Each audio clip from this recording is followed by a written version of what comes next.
¿Has sentido que alguien te vigila en el metro? Durante años, mi vida transcurrió en las sombras de la noche. Mi rutina era simple, casi monótona. Archivar documentos olvidados y hacer horas extra para pagar la universidad. Hace unas semanas tomé el metro de la Ciudad de México a las 11:30.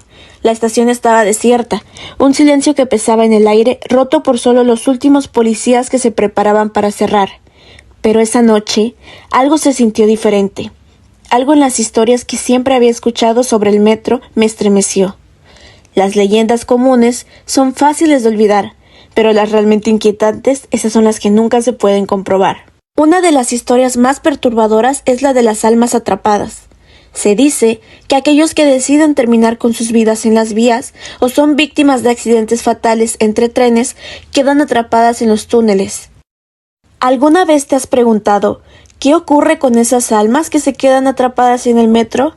Y no es raro que en las horas más oscuras de la noche puedas cruzarte con alguien que no pertenece a este tiempo, alguien con ropas de otra época.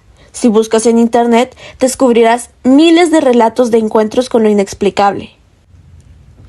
Era una noche común, tan común como cualquier otra. Salí de mi trabajo, caminé por la estación, escuchando el eco de mis propios pasos, y de repente algo rompió esa quietud.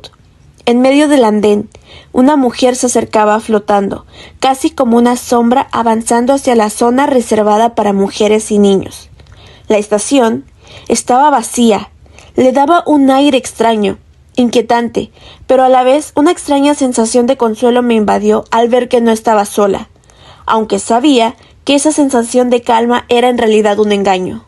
A medida que la mujer se acercaba, pude distinguir su figura con más claridad, aunque su rostro seguía envuelto en las sombras. Pensé en saludarla, en ofrecerle una sonrisa cortés, un gesto de amabilidad en medio de la soledad.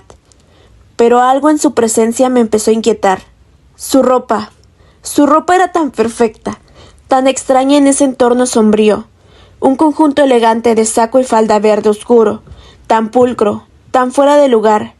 La camisa era blanca, de botones, ajustada a la perfección. El aire a su alrededor se veía denso, más espeso. Un perfume suave y dulce envolvía el espacio, jazmín y rosas. Lo olí antes de verla con claridad, como una advertencia que mi mente no alcanzaba a comprender. Me detuve. Algo no encajaba, aunque no sabía qué era. Ella siguió acercándose, con pasos tan suaves que apenas los escuchaba. Y entonces, sin previo aviso, un escalofrío recorrió mi espalda. No sabía si era el perfume que me embriagaba o la intensidad de su presencia. Pero algo en sus ojos, algo en ellos me decía que había algo más. Algo oscuro y profundo que no quería entender, algo que me hacía dudar si realmente quería saber qué era. En cuestión de un parpadeo, la mujer se lanzó con una fuerza incomparable, como si alguien lo hubiera empujado hacia las vías. Empecé a gritar que alguien me ayudara a subirla. Me aproximé a verla si se encontraba bien, pero mis ojos vieron el horror absoluto. El cuerpo de la mujer yacía en el suelo completamente destrozado. La escena era imposible de describir, pero aún así mis ojos no podían apartarse de ella. ¿Cómo era eso posible? El metro aún no había pasado, no había señales de un accidente, de una caída, de nada. ¿Cómo pudo acabar así? El aire, que antes era pesado por la quietud, ahora se llenaba de un olor metálico y putrefacto, una mezcla entre el dulce perfume de la mujer y la sangre hirviendo, la carne quemándose. Lo imposible ocurrió ante mis ojos. Su cuerpo, que había estado intacto unos segundos antes, comenzó a descomponerse con una velocidad que desafiaba la lógica. Vi cómo los músculos y tejidos se desintegraban, como si la muerte misma la hubiera devorado de adentro hacia afuera. En cuestión de segundos, el caos irrumpió. Ratas, cucarachas, criaturas oscuras que normalmente solo se echaban en las sombras, surgieron de entre las rendijas del andén y se lanzaron sobre su cadáver. Estaban en un festín grotesco, desgarrando su carne en un torbellino de vísceras y huesos. El sonido de los insectos y roedores mordiendo su carne, el crujir de los huesos era insoportable. El olor que emanaba de la escena era insoportable. La dulce fragancia del jazmín y las rosas se mezcló con el hedor nauseabundo de la descomposición.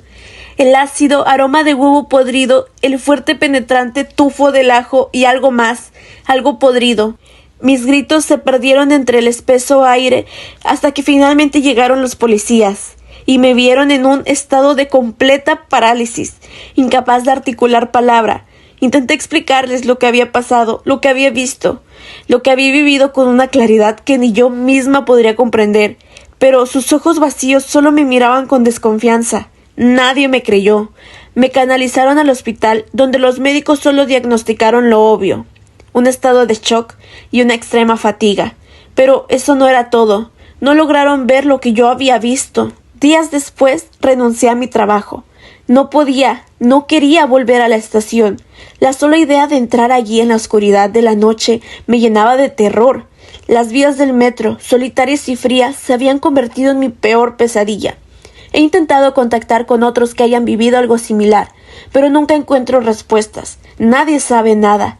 Y mi único miedo, mi único pensamiento constante es que algún día, mientras camine cerca de las vías, vuelva a ver lo que ya vi.